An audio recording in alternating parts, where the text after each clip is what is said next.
الله الرحمن الرحيم قل هو الله أحد الله الصمد لم يلد ولم يولد بسم الله الرحمن الرحيم قل هو الله أحد الله الصمد لم يلد ولم يولد درود بر محمد و آل محمد.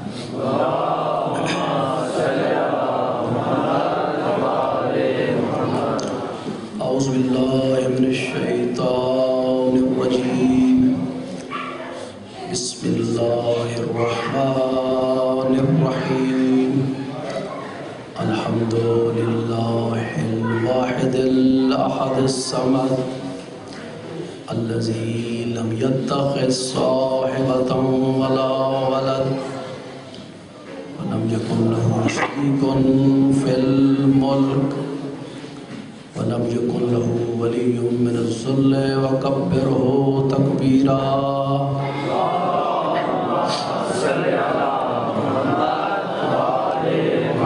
الصلاة والسلام على سيدنا ونبينا وطبيب قلوبنا وشفيع ذنوبنا أبي الزهراء محمد المصطفى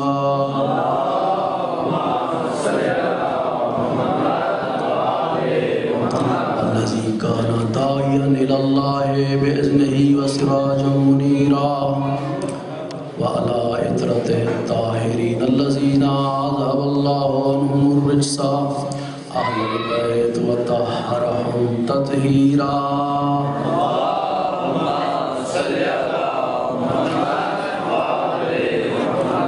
لا سيما إمامنا المنتظر والحجة الثاني عشر والربي بعد العالمين على الفداء اللهم اشرح لي صدري ويسر لي أمري واحلل عقدة من لساني يفقهوا قولي واجعل لي من لدنك سلطانا نصيرا.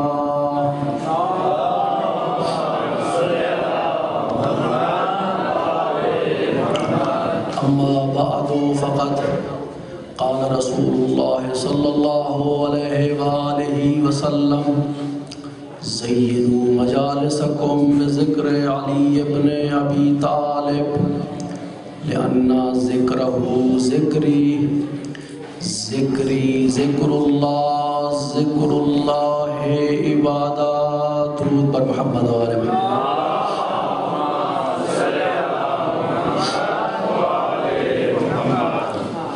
محترم سامعین، کوئی زیادہ دیر آپ کی سمع خراشی نہیں کرنی، وقت بہت گزر چکا ہے. خطبہ نے اپنے اپنے انداز میں گفتگو کی ہے اور میں بھی چند دقیقے طالب علمانہ گفتگو کروں گا. امید ہے غور کے ساتھ سماعت فرمائیں گے. درود بھیجیں محمد و آل محمد پر بلند آواز سے.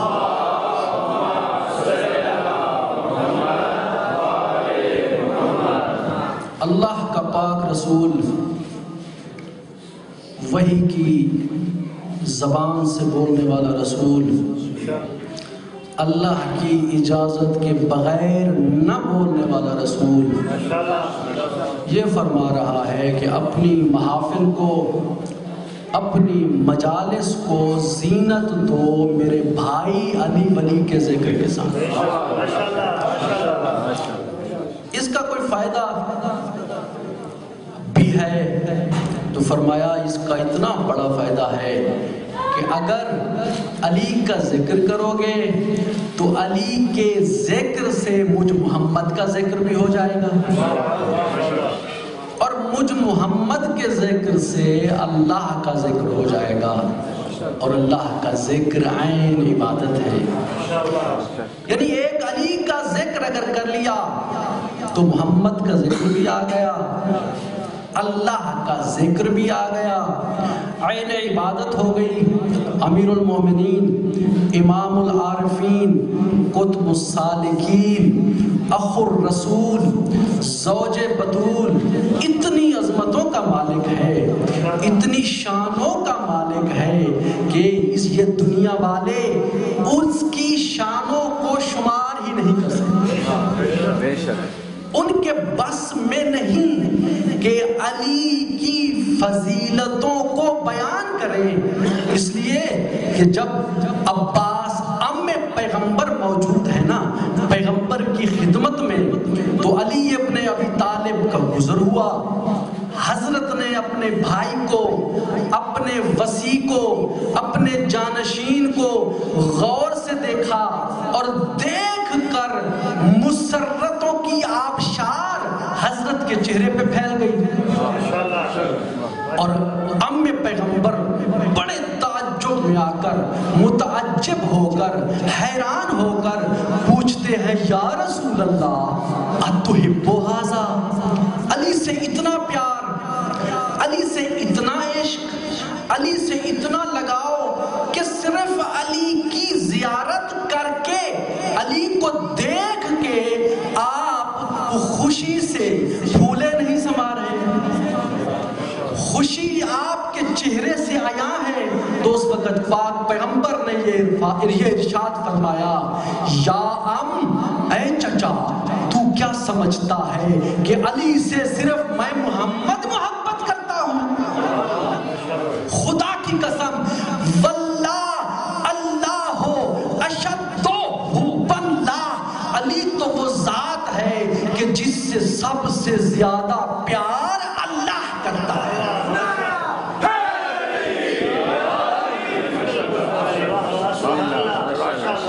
اور دیکھیے آپ علی کی فضیلتیں بھی سنتے رہتے ہو، آپ سرکار رسالت کے فضائل بھی سنتے ہو، لیکن سرکار سید الشہداء حضرت ابا عبداللہ کے جو فضائل ہیں میں قرآن کی روشنی میں بیان کروں گا۔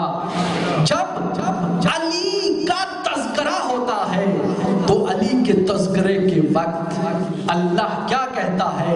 وَمِنَ النَّاسِ مَن يَشْرِي نَفْسَهُ ابْتِغَاءَ مَرْضَاتِ اللَّهِ، ارے علی کا مرتبہ کوئی کم نہیں ہے، علی کی تو یہ شان ہے کہ ذات اہدیت سودے کرتی ہوئی نظر آتی ہے۔ یہ علی کی شان ہے کہ پروردگار عالم اس ذات سے سودے کر رہا ہے، اور پاک پیغمبر کا جب تذکرہ ہوتا ہے تو پاک پیغمبر رسالت ماب کے تذکرے کے وقت اللہ یہ فرماتا ہے وَلَسَوْفَ يُعْطِيكَ رَبُّكَ فَتَرْضَىٰ، اے میرے محمد میں تجھے اتنا دوں گا، اتنا دوں گا کہ تو راضی ہو جائے گا۔ ابھی دیا نہیں، سوفا یہ آتا ہے استقبال کے لیے، دوں گا، مستقبل میں دوں گا، آئندہ دوں گا، اتنا دوں گا کہ تو راضی ہو جائے گا۔ لیکن جب سرکار ابا عبداللہ کا تذکرہ ہوا تو اس وقت اللہ کی یہ آواز آتی ہے، اللہ کا یہ فرمان ہمارے سامنے آتا ہے، یا ایتھا النفس المطمئنہ ارجعی الی ربک راضیۃ مرضیہ، اے مسند اطمینان کے شہنشاہ میں تو راضی ہو گیا، یہ بتا تو کیسے راضی ہوگا؟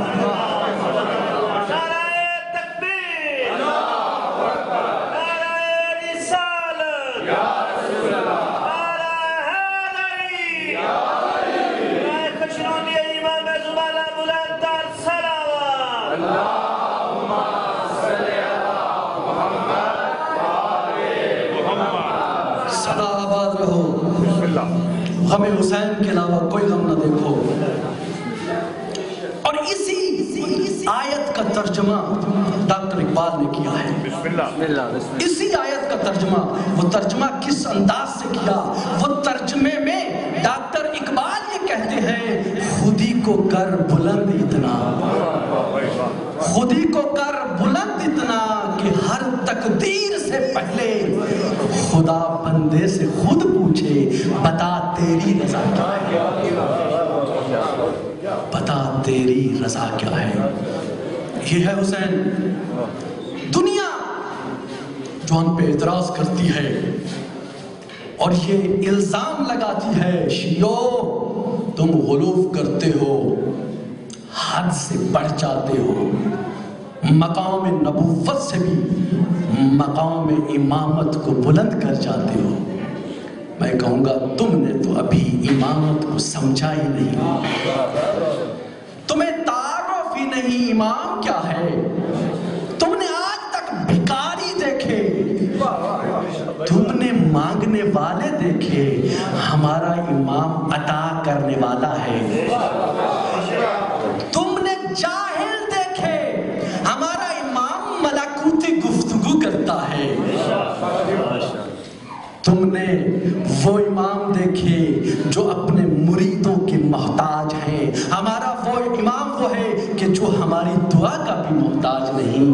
ہمارا امام کون ہے؟ ہمارا امام مشکل کشا ہے، ہمارا امام مشکل کشائے کائنات ہے، ہمارا امام مشکل کشائے انبیاء ہے، ہمارا امام مشکل کشائے کعبہ ہے۔ کون ہے ہمارا امام؟ آؤ ذرا قرآن پڑھو۔ قرآن پڑھتے تو ہو لیکن کبھی غور نہیں کرتے۔ قرآن میں امامت کا تذکرہ جگہ جگہ پہ موجود، اور آج میں نے وہ سورت پڑھنی ہے کہ جس کو ہر انسان، ہر مسلمان اپنی نمازوں میں پڑھتا تو ہے، سمجھتا نہیں۔ وہ کیا ہے کہ جس میں امام کا تعارف کرایا جا رہا ہے۔ اِنَّا أَنزَلْنَاهُ فِي لَيْلَةِ الْقَدْرِ، ہم نے قرآن کو اتارا اس شب قدر میں۔ وَمَا أَدْرَاكَ مَا لَيْلَةُ الْقَدْرِ، تمہیں کیا معلوم شب قدر کی قدر کیا ہے؟ تنزل الملائکہ والروح، شب قدر میں ہوتا کیا ہے؟ ملائکہ اور روح ایک مخلوق ہے، وہ آتی ہے۔ کس کے پاس آتی ہے؟ بسم اللہ۔ کیا کرنے آتی ہے؟ آیا لیلۃ القدر صرف زمانہ رسالت میں تھی یا اب بھی ہے؟ اگر اب نہیں ہے تو پھر شبینے چھوڑ دو، اور رات کا جاگنا چھوڑ دو، گڑ گڑانا چھوڑ دو۔ تمہارا یہ گڑ گڑانا، یہ شبینوں کا پڑھنا، یہ بات دلیل ہے اس کی کہ لیلۃ القدر ختم نہیں ہوئی۔ قیامت تک لیلۃ القدر آئے گی۔ اور لیلۃ القدر میں ہوتا کیا ہے؟ فرشتے آتے ہیں۔ کس کے پاس آتے ہیں؟ تیرے پاس آتے ہیں، تیرے خلیفہ کے پاس آتے ہیں۔ مجھے وہ دکھا تو صحیح کہ جس نے کہا ہو میں نے فرشتے کو دیکھا۔ کوئی ایسا دکھا جس نے کہا ہو میں نے فرشتے کو دیکھا۔ حالت تو تیری یہ ہے کہ تو ہو یا تیرا ولی، تین چیزوں کو سستا کر دیا۔ امامت کو سستا کیا، ولایت کو سستا کیا، خلافت کو سستا کیا۔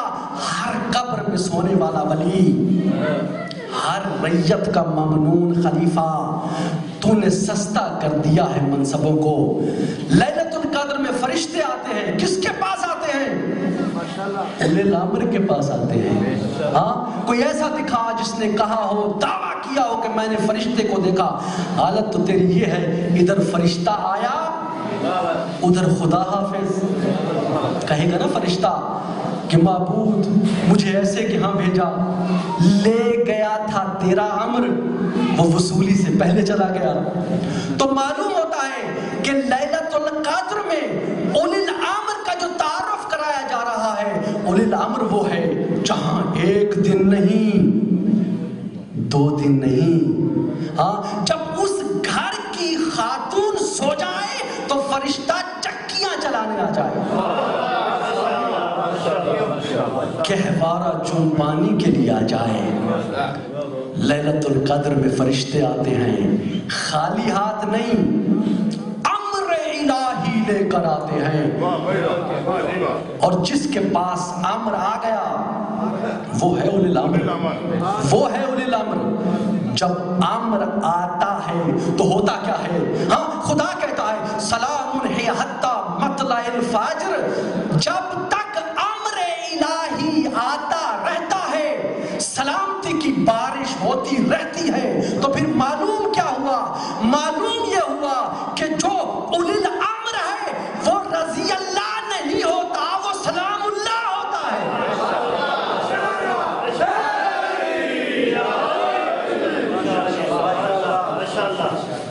امر آ گیا. اور دیکھیے انبیاء کے پاس بھی فرشتے آتے ہیں، امر لے کر آتے ہیں، لیکن ہمارے ائمہ کے پاس بھی فرشتے آتے ہیں، وہاں سے امر الہی لے کے آتے ہیں، یہاں سے جا کے کہتے ہیں پروردگار حسین یہ کہہ رہا ہے، حسین کی یہ رضا ہے.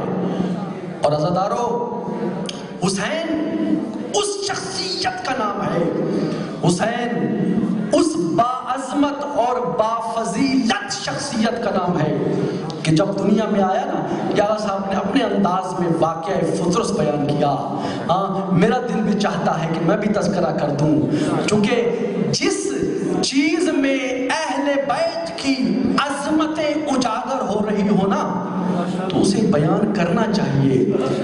اس لیے کہ ہم نے اہل بیت کو صرف اس لیے نہیں مانا کہ یہ ہمارے نبی کے قریبی، یہ ہمارے نبی کے رشتہ دار نہیں، بلکہ فضیلتوں میں اگر دیکھو تو انبیاء بھی اہل بیت کے مقتدی ہیں، مقتدا نہیں. فرمایا سبحنا، ہم نے تسبیح کی، فسبحت شیعتنا، ہماری تسبیح کے ساتھ ہمارے شیعوں نے تسبیح کی. وسبحت الملائکۃ لتسبیحنا وتسبیح شیعتنا، ہماری اور ہمارے شیعوں کی تسبیح کے ساتھ ساتھ ملائکہ نے تسبیح کی. ان الملائکۃ لا تعرف تسبیحا ولا تقدیسا من قبل تسبیحنا وتسبیح شیعتنا. فرشتگان الہی ہماری اور ہمارے شیعوں کی تسبیح سے پہلے نہ مفہوم تسبیح جانتے تھے نہ مفہوم تقدیس جانتے تھے. تسبیح کر کر کے، اور جتنی تسبیح پڑھتے گئے، جتنی عبادت کرتے گئے، اتنے رتبے ملتے گئے. کسی نے عبادت کی تو وہ نجی اللہ بن گیا، کسی نے عبادت کی تو وہ روح اللہ بن گیا، کسی نے عبادت کی تو وہ کلیم اللہ بن گیا. عبادتیں کرتے گئے، منصب ملتے گئے. تو پھر آپ کہیں گے بھئی نبیوں میں دو نبی ایسے کہ جنہوں نے عبد ہو کر، بندے ہو کر معبود سے دوستی لگا لی. بھئی دوستی میں دیکھا تو یہ جاتا ہے نا، ہم وزن ہوں، حیثیت میں برابر ہوں تو تب دوستی ہوتی ہے. تو یہ کیا، خلیل بھی اس کا معنی دوست، اور حبیب ہونے کا معنی بھی دوست، خلعت کا معنی بھی دوستی، حبیب ہونے کا معنی بھی دوستی. تو آپ کہیں گے فرق تو نہ ہوا، ہے وہ بھی دوست ہے یہ بھی دوست. میں کہوں گا ایسی بات نہیں، دوستوں میں بڑا فرق ہوتا ہے. سارے دوست ایک طرح کے نہیں ہوتے، ان میں فرق ہوتا ہے. بعض دوست وہ ہیں کہ جب آپ کوئی مکان بناتے ہیں نا، کوئی بڑی اچھی کوٹھی بنا لے، کوئی ولا بنا لے، تو دوست آپ سے کہتا ہے، دوست کہتا ہے شاہ صاحب آپ نے بہت اچھا مکان بنایا، کبھی ہمیں بھی بلا لو، کبھی ہمیں بھی وہ مکان دکھا دو. ایک وہ دوست ہے. اور ایک دوست ایسا ہے کہ شاہ صاحب خود تقاضا کر رہے ہیں کہ بھئی ہم نے بڑا اچھا مکان بنا لیا، ہم نے بڑا باعظمت مکان بنا لیا، کبھی آپ بھی آئیں نہ دیکھیں. تو فرق ہوا نا دوستی میں. ایک دوست وہ ہے جو اللہ سے کہہ رہا ہے رب ارنی کیف تحیی الموت، اے اللہ مجھے اپنی صنعت دکھا، تم مردوں کو زندہ کیسے کرتا ہے. ایک وہ دوست. اور ایک دوست ایسا ہے کہ وہ خاموش ہے. اور میں ذرا اس دوست کے پاس جانے کے واقعے کو بیان نہ کر دوں تو مجھے کیسے پتا چلے گا کہ آپ سننا چاہتے ہیں.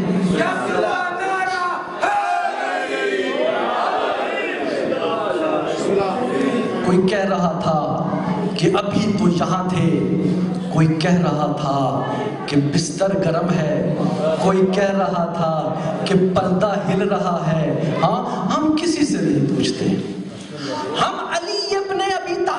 پوچھتے ہیں مولا آپ بتائیں نبوت کی عظمت کہ نبی اللہ گئے کیسے؟ ہاں ذرا آپ فرما دیں کہ اس کائنات پہ اندھیرا طاری کیسے ہوا اور کس طرح سے گئے؟ تو مولا کہتے ہیں کہ رات کی تاریکی تھی، اللہ نے کہا جبرائیل جا فوج ملک کو لے کے جا، رضوان جنت کو لے کے جا، حوران جنت کو لے کے جا، جنت سے سواری لے کے جا، آب کوثر لے کے جا، اور اس اندھیری رات میں میرے نورانی نبی کو لے آ۔ اب جبرائیل گئے، جا کے دیکھا کہ نبوت ہے محو استراحت، نبی آرام کر رہے ہیں۔ کہا اب کیا کروں؟ اگر بیدار کرتا ہوں تو آرام میں خلل آتا ہے، بیدار نہیں کرتا تو تعمیل ارشاد کیسے ہو؟ ابھی سوچ رہا تھا، سوچتے سوچتے جبرائیل کے ذہن میں آیا، جبرائیل تیرے کافوری رخسارے کیوں بنے؟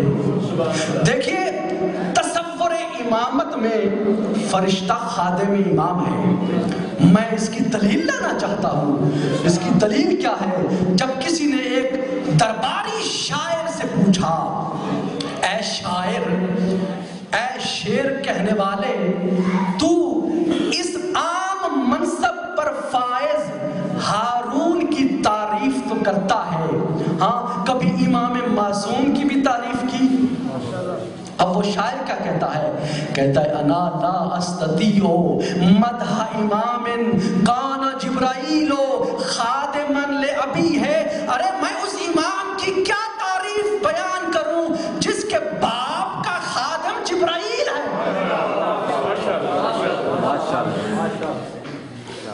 کافوری رخسارے مس کیے، نبوت نے آنکھیں کھولی۔ جبرائیل اس وقت آنے کا مقصد، کہا محبوب نے حبیب کو یاد کیا ہے، محبوب نے حبیب کو یاد کیا ہے۔ اچھا جبرائیل، پھر میں بارگاہ خداوندی میں جانے کے لیے ذرا وضو نہ کر لوں؟ کہا جس نے بلایا ہے پانی وہاں کا بھیجا ہے، یہ ہے کوثر کا پانی، کوثر کے پانی سے نبی نے وضو کیا۔ ما زاحل بصر کا سرما آنکھوں میں، واللیل کی زلفوں کو سجایا، عصمت کا عصا ہے ہاتھ میں، تقدس کی عبا ہے شانوں پہ، نالین عصمت پاؤں میں۔ جبرائیل نے بڑھ کے یاسین کا سہرا باندھا اور مقرب فرشتوں نے بڑھ کے تطہیر کا گھیرا ڈالا، اور اسی انداز میں نبوت ہے روانہ۔ چلتے چلتے آسمان اول پہ پہنچے، دوم پہ پہنچے، سوم پہ پہنچے، وقت بہت گزر چکا ہے۔ انتہائی اختصار کے ساتھ آخر ایک آسمان پہ پہنچے۔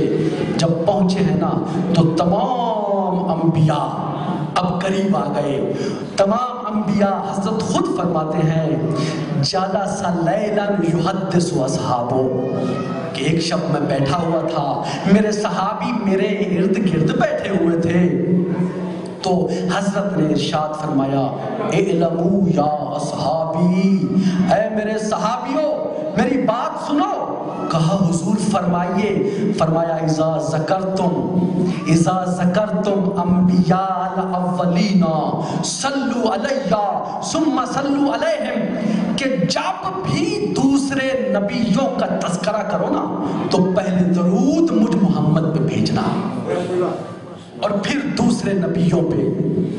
اچھا جی کیوں؟ اس کی وجہ کیا ہے؟ اس کی وجہ یہ ہے، حضرت نے فرمایا کہ درود کا حقدار پہلے میں ہوں، پہلے درود مجھ پہ بھیجو۔ پھر حضرت نے ایک اگلا جملہ فرمایا اذا ذکرتم ابی ابراہیم، جب ابراہیم کا تذکرہ کرو نا تو ابراہیم کے تذکرے کے وقت صلو علیہ ثم صلو علیہ، پہلے ابراہیم پہ درود بھیجو پھر مجھ محمد پہ درود بھیجو۔ اللہم صلی علی محمد و آل محمد۔ اب صحابہ کہتے ہیں، ہاتھ باندھ کر کہتے ہیں، بما نال ابراہیم ذالک، حضور بتا تو دیجئے کہ ابراہیم اس مقام پر پہنچے کیسے؟ اتنا بڑا مقام، اتنی منزلت کس طرح سے ملی کہ آپ خود فرما رہے ہیں کہ پہلے ابراہیم پہ درود بھیجو؟ فرمایا اذا اورج بی الی السماء الثالثہ، جب میں تیسرے آسمان پہ پہنچا، نصب لی منبر من نور، میرے لیے نور کا ایک ممبر بچھایا گیا، فجلست علی راس المنبر، میں ممبر کے صدر مقام پہ تھا، وجلس جمیع الانبیاء الاولین حول المنبر، سارے نبی میرے ممبر کے ارد گرد تھے۔ اور اسی انداز میں ہم نے ایک عجیب منظر دیکھا، وہ منظر کیا تھا؟ اذا علی علیہ السلام قد اقبل، ہم نے دیکھا کہ اسی نورانی محفل میں علی آ رہے ہیں، اس انداز میں ہوا راکبن علی ناقۃ من نور، ایک نورانی ناقے پہ سوار، حولہ اصحابہ کالنجوم، علی کے ارد گرد میرے نہیں علی کے صحابہ تھے۔ جب اس انداز میں آتے ہوئے دیکھا، قام الخلیل علی منبر، ابراہیم اپنی جگہ سے بلند ہوئے اور فرمایا یا رسول اللہ، ہوا ایو نبی معظم او ایو ملک مکرم، حضور فرما تو دیجئے یہ آنے والے کوئی نبی ہیں یا فرشتے؟ حضرت فرمایا لا نبی معظم ولا ملک مکرم بل هو اخی وابن امی ووارث علمی علی ابن ابی طالب، وہ میری مسند پہ بیٹھنے والا، میرا بھائی، میرا وصی، میرا جانشین علی ابن ابی طالب ہے۔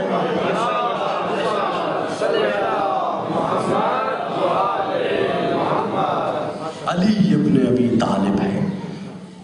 چوتھے آسمان پہ پہنچے، انتہائی مختصر کر دوں، جب پہنچے ہیں نا تو ایک آیت ہے، اب بزم میں حسبنا والوں سے پوچھو اس کا مطلب تو بتائیں۔ پوچھ رہے ہیں، اس کے پاس بھی گئے، اس کے پاس بھی گئے، بننے والے کے پاس بھی گئے، بنانے والے کے پاس بھی گئے، اور جا کے کہا کہ اس آیت کا ذرا مطلب تو بتا دو۔ وہ آیت کیا تھی؟ آیت یہ تھی، اے میرا نبی، ہاں جو نبی تجھ سے پہلے گزر گئے ان سے سوال کر، ان کا امتحان لے۔ اب وہ نبی ہے نہیں، اگر نبوت اس کا جواب نہیں دیتی تو قرآن کی ایک آیت پہ عمل نہیں کیا۔ تو حضرت نے فرمایا کہ یہ آیت، علی ابن ابی طالب فرماتے ہیں یہ آیت زمین پہ اتری ہی نہیں، یہ آیت آسمان پہ آئی، اور جب نبی چوتھے آسمان پہ پہنچے اللہ کی آواز آئی، ہاتف غیبی کی آواز آئی، وَاسْأَلْ مَنْ أَرْسَلْنَا مِنْ قَبْلِكَ مِنْ رُسُلِنَا، میرا حبیب ان نبیوں سے پوچھو تم نبی کیسے بنے، تم رسول کیسے بنے۔ اب حضرت نے سوال کیا، یا معاشر الانبیاء، اے نبیو بتاؤ نبوت کیسے ملی، رسالت کیسے ملی، نبی کیسے بنے؟ اب سب نبیوں نے یک زبان ہو کر کہا الا اقرار ثلاثہ، ہم سے 3 اقرار لیے گئے، اقرار بوحدانیت اللہ، اللہ کی وحدانیت کا اقرار، اقرار بنبوت کا، تیری نبوت کا اقرار، و اقرار بولایت علی ابن ابی طالب۔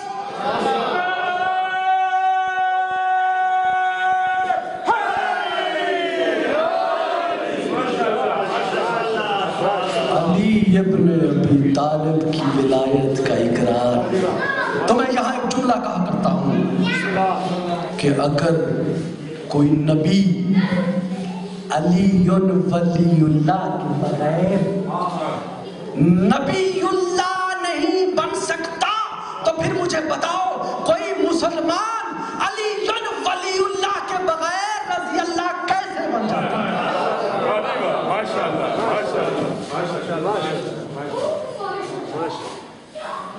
علی ولی اللہ کے بغیر ہے، اور علی ولی اللہ نے اسلام کو بچانے کے لیے، اگر اللہ نے علی کو اتنی عظمتیں دی ہیں، اتنا مقام دیا ہے، تو علی اور اولاد علی نے بھی دین بچانے میں کوئی کسر روا نہیں رکھی۔ علی اور اولاد علی نے، آئیے دیکھیے کربلا میں کیا کیا منظر ملتے ہیں دیکھنے کو۔ فرزند رسول جب آئے ہیں نا آخری الوداع کے لیے، انتہائی مختصر کر دوں، آخری الوداع کے لیے آئے ہیں نا، اور دیکھیے یہ جو وداع ہے نا، وداع اور حسین کی جو زائر ہیں ان کی عظمت، وداع کی تکلیف، اور اس کے علاوہ مجلس میں آنے والوں کی تھوڑی سی عظمت بیان کر کے میں ختم کرتا ہوں۔ بسم اللہ۔ آیت اللہ نعمت اللہ جزائری بہت بڑی شخصیت ہے، یہ اتنی بڑی شخصیت ہے کہ انہوں نے علامہ مجلسی علیہ الرحمہ کی مدد کی تھی بہار الانوار لکھنے میں۔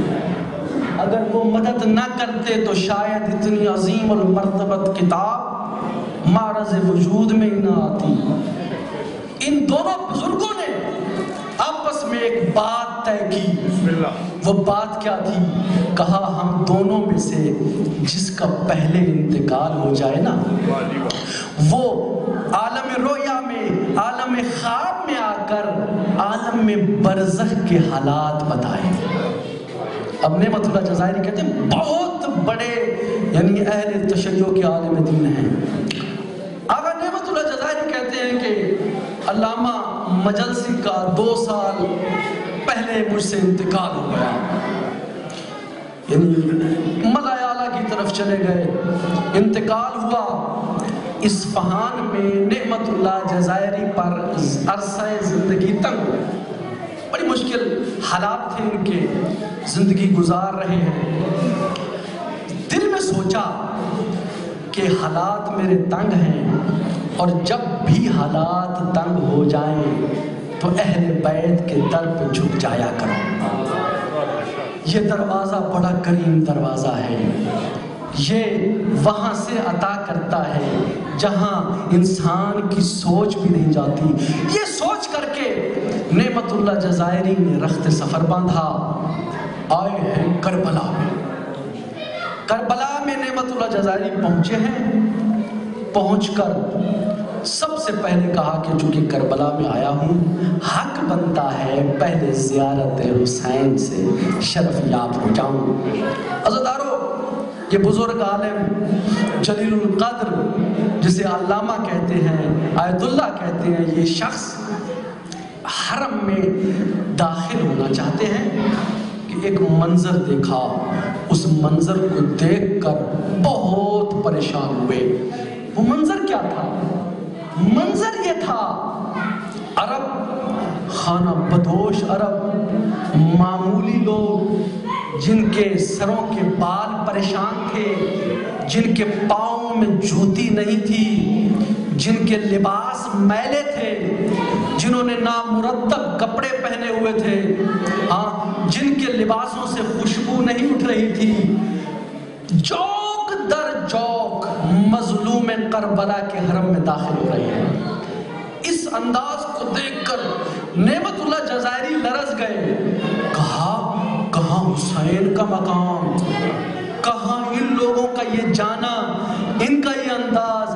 ارے حسین کی زیارت کے تو آداب ہیں، حسین کی زیارت کرنی ہے تو غسل کر کے جاؤ، حسین کی زیارت کرنی ہے تو لباس مرتب ہو، حسین کی زیارت کرنی ہو تو خوشبو لگا کے جاؤ۔ یہ اس انداز میں جا رہے ہیں، کہیں ایسا نہ ہو کہ اللہ کو ان کی یہ بات ناپسند آ جائے، حسین ناراض ہو جائیں، اور عذاب الہی آ جائے۔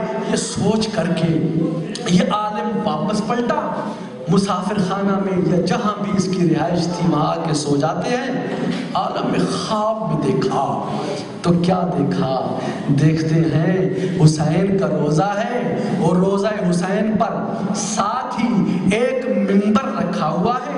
علامہ مجلسی اس منبر پر بیٹھے ہیں. اس وقت کے علماء اس منبر کے ارد گرد بیٹھے ہیں. علامہ مجلسی درس دے رہے ہیں, علماء درس لے رہے ہیں. ہاں, بڑی نورانی محفل.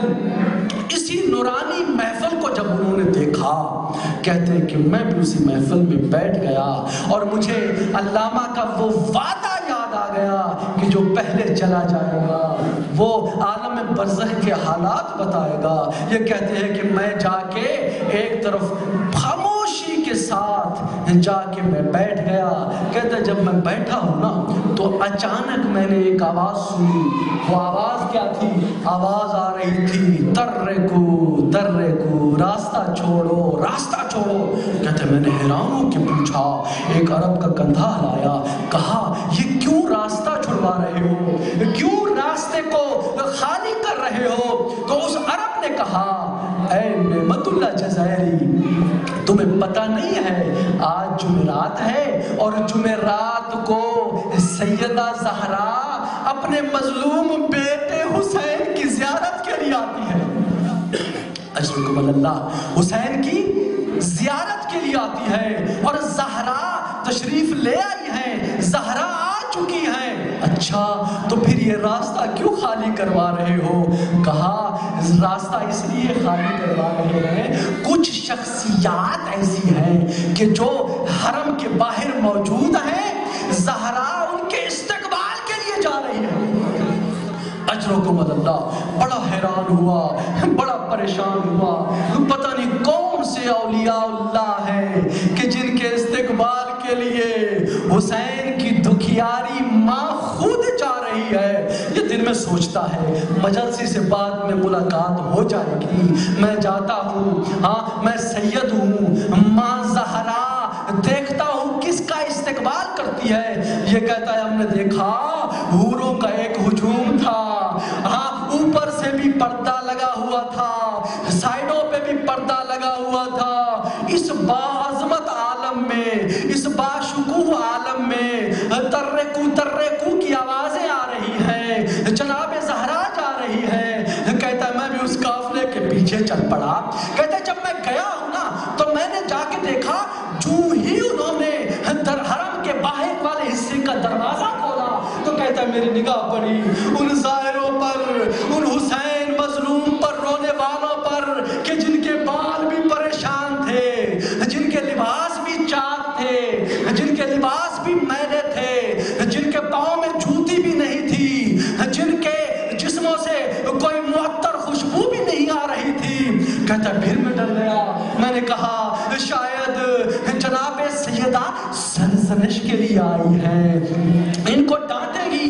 کہا میں بھی پیچھے چل پڑا. کہتا ہے میں نے دیکھا, ایک منظر دیکھا, حسین کے زائر, مظلوم کے زائر, کوئی کسی طرف رک کر کے سویا ہوا ہے, کوئی کسی طرف رک کر کے سویا ہوا ہے. کہا میں دل میں ڈر رہا ہوں, نعمت اللہ جزائری کہہ رہے ہیں, میں دل میں ڈر رہا ہوں کہ ابھی زہرا غضبناک ہو جائیں گی, ابھی بد دعا کرے گی اور یہ تباہ ہو جائیں گے کہ اس انداز میں حسین کی زیارت کو جانا چاہتے ہیں. عزادارو, یہ نعمت اللہ جزائری کہتے ہیں میں نے ایک منظر دیکھا. کیا منظر یہ تھا, سیدہ زہرا ان زواروں کے پاس آتی ہیں اور آ کے کہتی ہیں السلام علیکم یا زوار الحسین. اے حسین پہ رونے والو, اے میرے مظلوم حسین پہ رونے والو, دکھیا زہرا کا سلام قبول کرو. عزیزانو, بہت بڑی عظمت ہے آپ کی. میں نے تاریخ میں پڑھا ہے کہ جو شخص بھی روتا ہے نا, جو شخص بھی روتا ہے, اور یہ بھی ہے کہ جب بھی حسین کی مجلس کو برپا کرتے ہو تو میرا ایمان ہے سیدہ زہرا آتی ہے. ذرا دل میں سوچو یہ کیسے ہو سکتا ہے کہ بیٹے کی مجلس رکھو اور ماں نہ آئے. اجرکم اللہ. اللہ اجرکم اللہ۔ روایت میں میں نے پڑھا ہے کہ جو شخص روتا ہے نا، دھاڑے مار مار کے روتا ہے، گریا کرتا ہے، غم حسین میں روتا ہے، اسے یہ دعا ملتی ہے سوائے غم حسین کے کسی غم میں نہ رونا، اور اس کے آنسوؤں کو جناب زہرا کی خدمت میں لے جاتے ہیں، اور زہرا ان آنسوؤں کے صاحبان کو کہ جن کی آنکھوں سے آنسو نکلے ہوتے ہیں نا، ایک ایک کا نام لے کر سلام بھی کرتی ہے، شکریہ بھی ادا کرتی ہے۔ عزادارو، بہت بڑی عظمت ہے تمہاری، حسین کی ماں تمہارا شکریہ بھی ادا کرتی ہے، تمہیں سلام بھی کرتی ہے۔ اس لیے اور علامہ مجلسی کو بی بی نے پیغام بھیجا تھا، وہ پیغام کیا تھا؟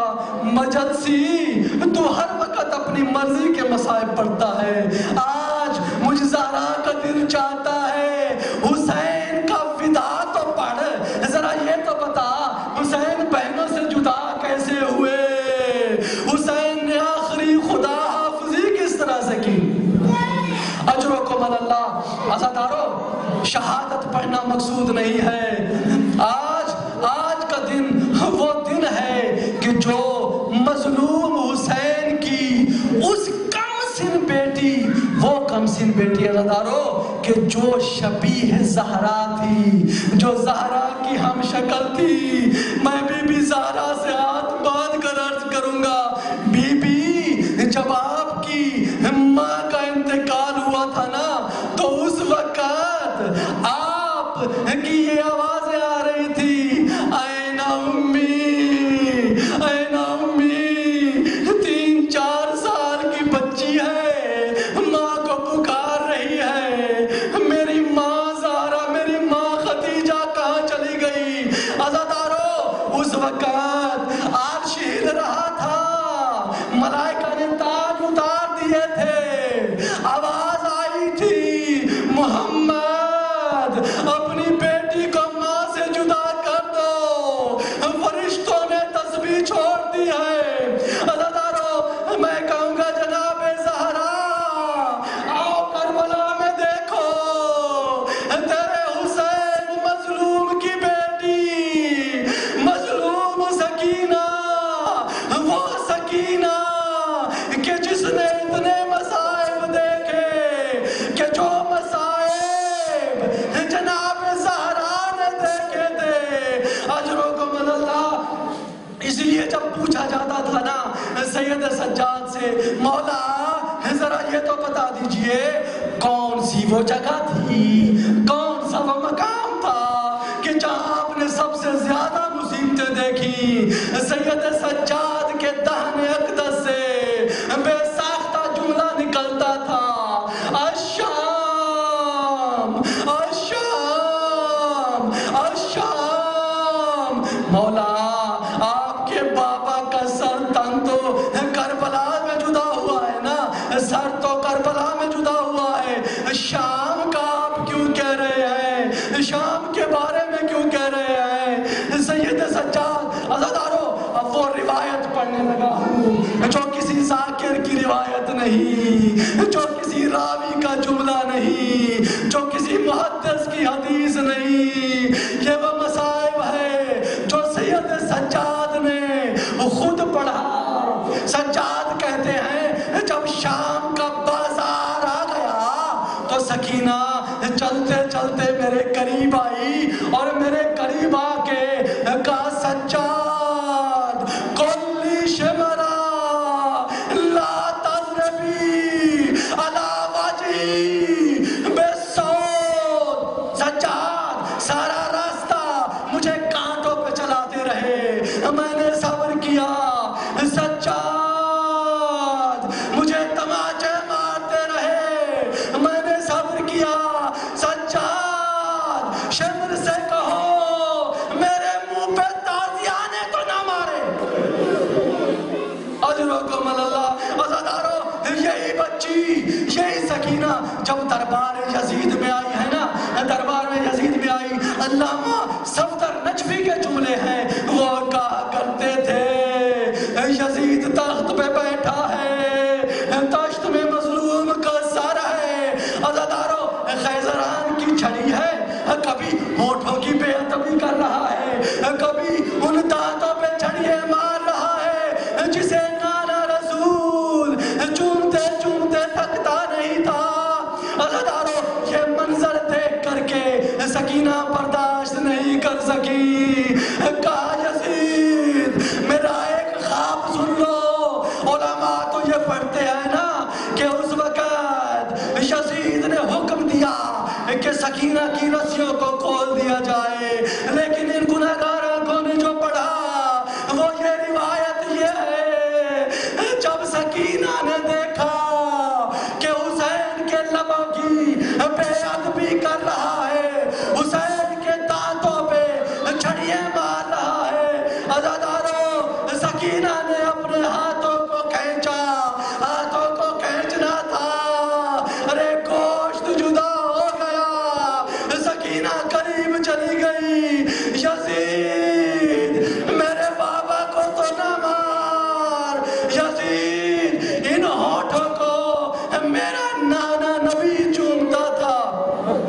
اجرکم اللہ، اس وقت بی بی نے ایک خواب بیان کیا، کہا یزید میں نے عالم خواب میں دیکھا کہ ایک صحرا ہے، اس صحرا میں منتخب التواریخ والا یہ لکھتا ہے، سکینہ کہتی ہے میں نے صحرا دیکھا، اس صحرا میں کچھ نورانی چہروں والی شخصیات گزر رہی ہیں، ہائے حسین، ہائے حسین کی صدائیں بلند کر رہی ہیں۔ بی بی کہتی ہے میں آگے بڑھی، آگے بڑھ کے میں نے پوچھا یہ کون ہے، کہا ان میں آدم بھی ہے، ان میں نوح بھی ہے، ان میں ابراہیم بھی ہے، ان میں عیسیٰ بھی ہے، ان میں موسیٰ بھی ہے۔ بی بی کہتی ہے ایک شخصیت کو میں نے دیکھا، 2 قدم چلتے ہیں پھر گر جاتے ہیں، پھر چلتے ہیں پھر گر جاتے ہیں۔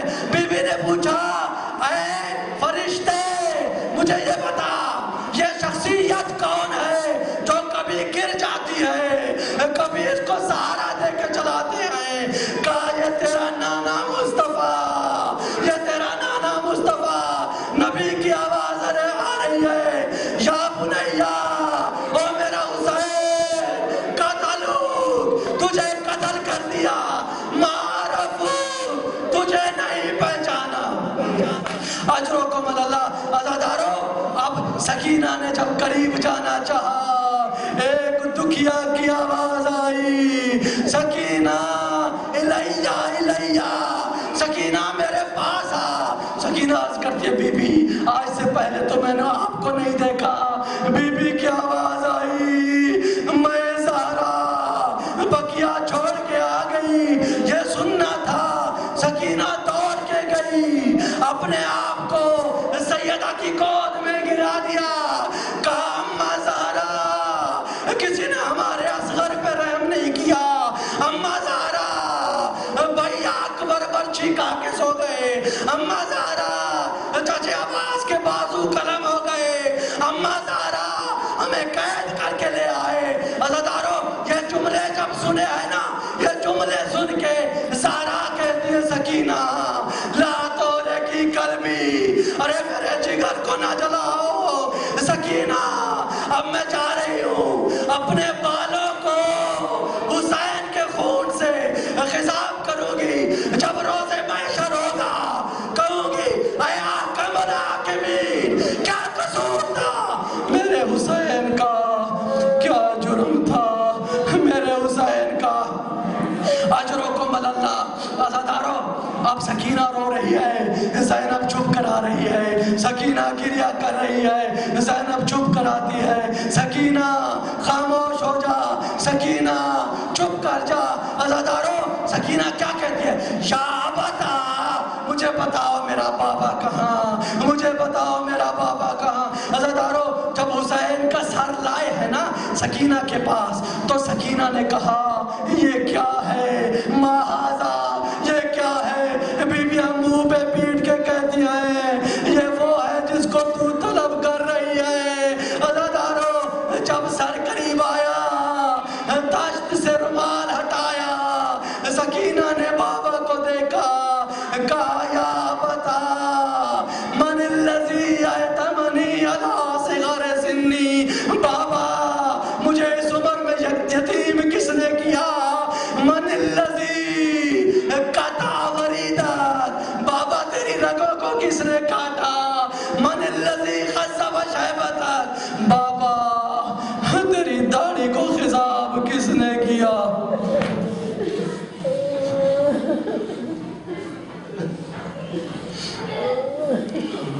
لعنت اللہ علی القوم الظالمین وسیعلم الذین ظلموا منکم۔ بہت سی روایات پڑھی گئی ہیں، بینروں پر لکھی ہوئی روایات پڑھی گئی ہیں، مصباح الہدیٰ و سفینۃ النجات والی روایت بھی پڑھی گئی ہے، لیکن اے کاش یہ جو میرے بائیں طرف ایک بینر لگا ہوا ہے، امام صادق کا فرمان ہے لا تنالوا شفاعتنا من استخف بالصلاۃ، جو بھی نماز کو خفیف سمجھے گا، جو بھی نماز کا احترام نہیں کرے گا، جو نماز کے بارے میں کچھ الفاظ ایسے بیان کرے گا کہ جس سے ظاہر ہو رہا ہو صادق آل محمد کہہ رہے ہیں، میری جرت نہیں یہ بیان کرنے کی، صادق آل محمد کی حدیث بیان کر رہا ہو میرے ساتھ لکھی ہوئی ہے، حضرت فرماتے ہیں وہ پھر ہماری شفاعت کا طلبگار نہ رہے، ہماری شفاعت اسے نہیں پہنچ سکتی جو بھی نماز کو خفیف سمجھتا ہے۔ میں نے اپنا یہ فرض سمجھا ہے کہ اس چیز کو میں بیان کروں، کیونکہ اسٹیج پر یہ عجیب ہی موازنہ کیا جاتا ہے، حسین کی مجلس کون منکر ہے؟ حسین کی مجلس کا کون منکر ہے؟ کوئی منکر نہیں، لیکن موازنہ خدا نہ کیا کریں، چونکہ جب موازنہ کرتے ہیں نا تو اس میں اگر ذرا سا شبہ بھی ہو جائے نا کہ اس میں نماز کو خفیف سمجھا گیا ہے، حالانکہ دیکھیے کہ رسول نے نماز کو توڑا نہیں ہے، ہم بھی اس بات کے قائل ہیں کہ جب رسول اللہ کی پشت پہ سوار ہوئے نا حسین، اور نبی نے سجدے کو طول دیا، طول دے کر نبی یہ سمجھا رہے ہیں دیکھو کسی اور کا تصور مبتل نماز ہو سکتا ہے، تصور تو تھا نا، تصور نہ ہوتا تو نبی سجدے کو طول نہ دیتے۔ طولانی سجدہ بتا رہا ہے کہ نماز میں تصور حسین تھا، تصور حسین تھا تو طول سجدے کو مل گیا، ہاں تو نبی بھی سجدے کو طول دے کر یہ بتا رہے ہیں، حسین بھی بتا رہے ہیں اوروں کا تصور مبتل نماز ہو سکتا ہے لیکن حسین کا تصور مبتل نماز نہیں، نماز کی معراج ہے۔ اللہم صلی علی محمد و آل محمد، اللہم صلی علی محمد و آل محمد، اللہم صلی علی محمد و آل محمد، یا محمود بحق محمد، یا اعلیٰ بحق علی، یا فاتر بحق فاطمہ، یا محسن بحق حسن، یا قدیم الاحسان بحق حسین علیہ السلام۔ اللہم انا نسألک زیادۃ فی العلم وبرکۃ فی الرزق وصحۃ فی الجسم وطولا فی الحیات ونورا فی القلب وتوبۃ قبل الموت وراحۃ عند الموت ومغفرۃ بعد الموت ونجاۃ من النار ودخولا فی الجنہ۔ اللہم لا تجعل مصیبتنا فی حقنا والمظلوم برحمتک یا ارحم الراحمین۔ جتنے بیمار حضرات ہیں، جن مومنین نے دعاؤں کا کہا ہے، مریض ہیں، سب مل کے 5 دفعہ اس آیت کی تلاوت کریں۔ اما یجیب المضطر اذا دعاہ ویکشف السوء، اما یجیب المضطر اذا دعاہ ویکشف